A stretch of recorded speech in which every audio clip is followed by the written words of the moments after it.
71কে আমরা আগে সম্মান করব। বাংলাদেশের স্বাধীনতা ফ্যাসিবাদ বিরোধী আন্দোলন সংগ্রামে নেতৃত্ব দেওয়ার ইতিহাস 2024 সালে আমাদের নেতা জনাব তারেক রহমানের সক্রিয় নেতৃত্বে দেশনেত্রী বেগম খালেদা জিয়ার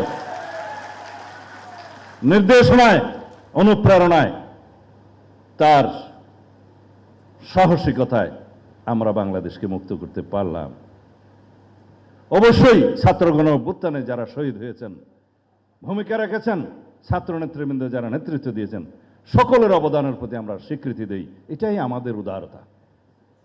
আমরা কারো বিজয়কে ছিনিয়ে নিতে চাই না, কারো ভূমিকাকে আমরা কেড়ে নিতে চাই না, কিন্তু সবাই মিলে 71কে আমরা আগে সম্মান করব। বাংলাদেশের স্বাধীনতা মুক্তিযুদ্ধের ইতিহাসকে সমুন্নত রাখব।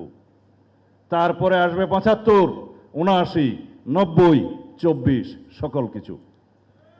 কিন্তু যারা সংবিধানের প্রস্তাবনায় 24 এবং 71 একসাথে দেওয়ার জন্য প্রস্তাব করেছিলেন, সেই বন্ধুদের উদ্দেশ্যে বলছি, 71 কখনো অন্য কোনো ইতিহাসের সাথে মিলবে না।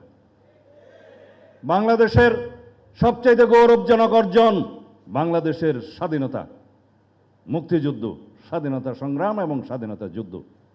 একটা স্বৈরাচারকে, ফ্যাসিস্ট সরকারকে পতনের জন্য যে আন্দোলন হয়েছে, সেটা কেবল জনদাবির মুখে স্বৈরাচার পতন আন্দোলন। স্বৈরাচারের পতন হয়েছে, রাষ্ট্র নতুনভাবে বিনির্মিত হয়নি।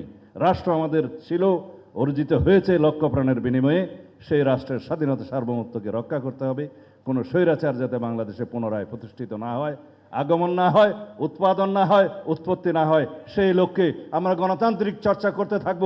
গণতান্ত্রিক সংস্কৃতির প্রবর্তন এবং চর্চার মধ্য দিয়ে, লালনের মধ্য দিয়ে আমরা সংসদে সেই সমস্ত সকল কার্যক্রম আলোচনার মধ্য দিয়ে, সমঝোতার মধ্য দিয়ে রাষ্ট্রকে এগিয়ে নিয়ে যাব।